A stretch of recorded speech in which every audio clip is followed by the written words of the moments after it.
उनका नाम है सारा फयाज चौधरी। शादी, जितना मैंने एक लंबा सा सांस ले लिया उससे जवाब मिल गया होगा कि शादी बस जल्दी है और पूरी कोशिश है कि इसी साल ही हो जाए। कितने अनगिनत होंगे आपके ऐसे लोग जिनको आप पर क्रश हुआ होगा।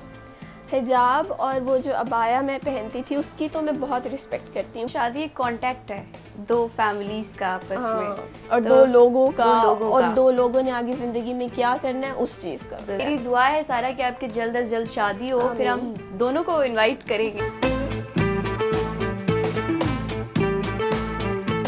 अस्सलाम वालेकुम नाज़रीन, APNN डिजिटल के साथ मैं हूं आपकी मेज़बान सैयदा अशरफा नकवी। मेरे साथ आज जो मेरी बहुत ही ख़ास मेहमान मौजूद हैं उनका नाम है सारा Fayaz Chaudhary.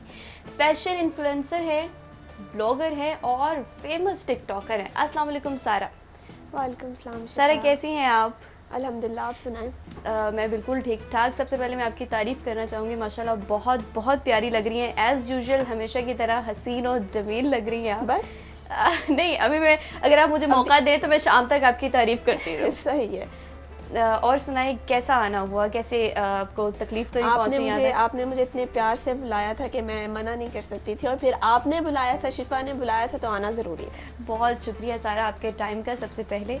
And the second thing, हम आपसे सवालात का आगाज़ करेंगे और आपके बारे में, आपकी लाइफ के बारे में डिस्कस करेंगे। ज़रूर आपके चाहने वाले, आपके फ़ैन्स जो हैं, जानना चाहेंगे कि सारा चौधरी इन रियल लाइफ में सारा चौधरी क्या है।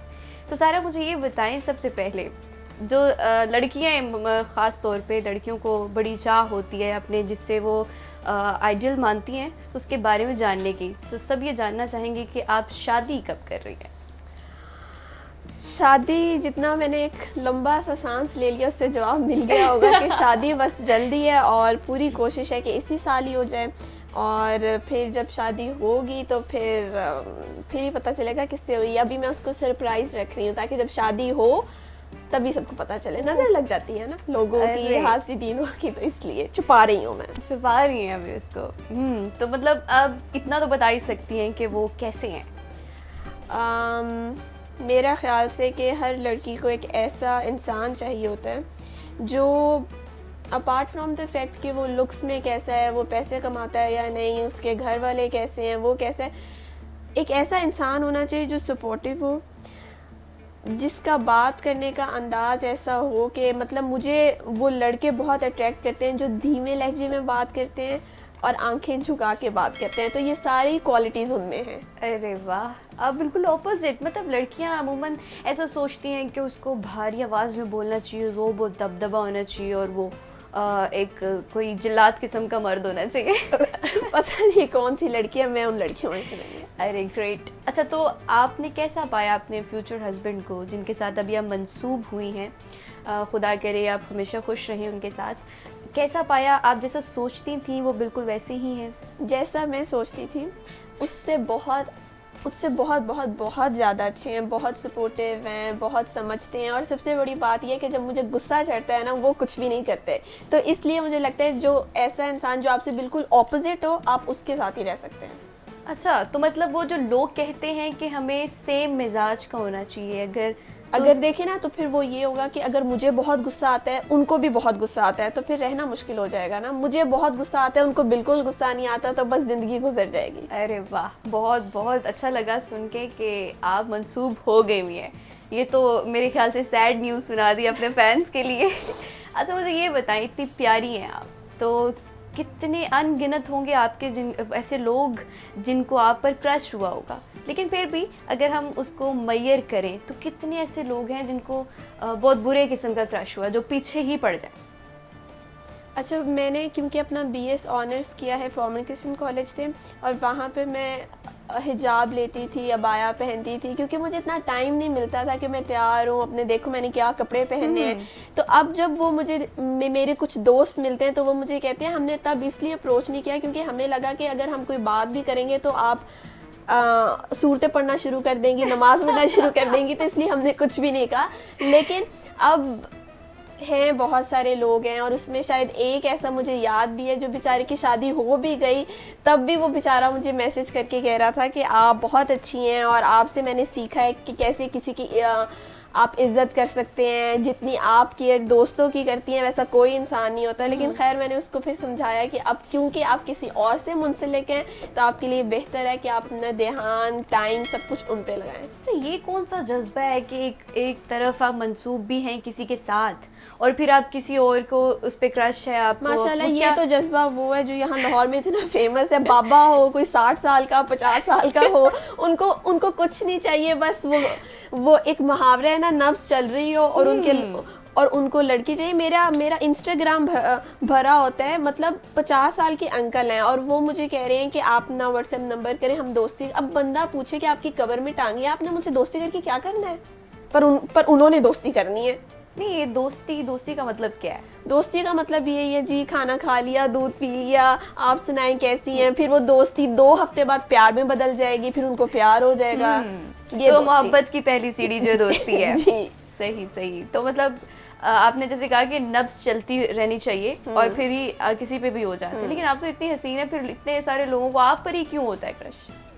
मैंने तो वैसे कभी कहा ही नहीं कि मुझ पे होता है, लेकिन क्योंकि आप समझती हैं कि मैं इतनी प्यारी हूँ और सबको मुझ पे होता है, तो मुझे तो आज तक वो लड़के ही नहीं मिले जिनको मेरे पे क्रश हुआ है। मुझे लगता है जो मुझे मिल चुका है ना, उनको मेरे पे था और मुझे उन पे था बस। और तो मुझे कोई नज़र ही नहीं आता कि कोई था भी या नहीं। अच्छा, कोई ऐसी ख्वाहिश जो अधूरी रह गई हो, मतलब लाइफ में आपको लगा कि अगर ये होता या ये हो जाता या मिल जाता तो मुझे बहुत अच्छा होता, लाइफ बहुत अच्छी होती? अगर मैं सोचूं अपनी जर्नी से, जहाँ ज़ीरो से मैंने स्टार्ट किया था, तब से लेके अब तक मेरा नहीं ख्याल कोई ऐसी चीज़ है जो मैंने सोची हो कि अगर वो हो जाती तो अब अच्छा होता। क्योंकि मैंने पहले अपना सेकेंड ईयर प्री मेडिकल में किया था। अब मैंने जब प्री मेडिकल में किया और मैं डॉक्टर नहीं बन सकी, MBBS में नहीं एडमिशन ले सकी, तो तब शायद मैंने सोचा था कि अब ये नहीं रहा तो कुछ नहीं रहा। लेकिन क्योंकि उसके बाद मैंने BS ऑनर्स किया मैथ्स कॉम एजुकेशन और क्लिनिकल साइकोलॉजी में, तो मुझे उसके बाद से कुछ ऐसा लगा ही नहीं कि अगर ये ना होता या ये होता तो ज़िंदगी ऐसी होती। मेरा हाल वो सब चीज़ें मैंने एक एक करके अचीव कर ली हैं और बाकी कुछ रह गई हैं। सही, खुदा करे कि जो बाकी रह गई हैं वो भी आपको मिल जाएं, जल्द से जल्द मिल जाएं। तो मेरा दूसरा सवाल ये है कि जैसे अभी आपने जिक्र किया कि आप हिजाब पहनती थी या बाया लेती थी, तो फिर इतना चेंज कैसे आया? फैशन इन्फ्लुएंसर, ब्लॉगर, टिकटॉकर, ये यहाँ तक का सफ़र कहाँ से शुरू हुआ? ये सफ़र ऐसे शुरू हुआ कि हिजाब और वो जो अबाया मैं पहनती थी उसकी तो मैं बहुत रिस्पेक्ट करती हूँ, पर उसको मतलब मैंने तो उसको इसलिए पहना कि एक तो हम लोग पाकिस्तान शिफ्ट हुए थे और हम लोग बेसिकली जद्दा में, मैं वहीं पैदा हुई, वहीं का ब्रॉटअप है। तो जब हम लोग शिफ्ट हुए मेरे लिए बहुत ही मुश्किल था कि मैं अपना हिजाब अबाया एकदम से उतार दूं, क्योंकि मुझे आदत पड़ी हुई थी। वहाँ पे भी हम स्कूल कॉलेज में वो पहन के जाते थे। अब जब मैंने यूनिवर्सिटी में एडमिशन लिया मेरे लिए बहुत मुश्किल था कि मैं उसको अपना जो वो ड्रेस कोड है उसको एकदम चेंज कर दूं। तो वो जो ड्रेस कोड चेंज करते करते मुझे बस 4-5 साल लग गए। अच्छा, फिर 4-5 साल बाद एकदम से फिर फैशन में आना, और ये फिर कैसा लगा आपको?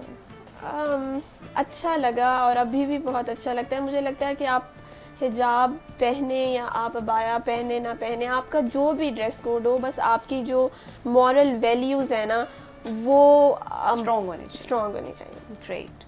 अच्छा, मुझे कोई ऐसे इंटरेस्टिंग वाक़या सुना दें कि जिसे सुन के हमें बहुत मज़ा आए, कि मतलब लाइक आपके साथ कुछ ऐसा हुआ हो कि आप एक्सपेक्ट ही नहीं कर रही हो कि यार ये क्या हो गया, कुछ ऐसा?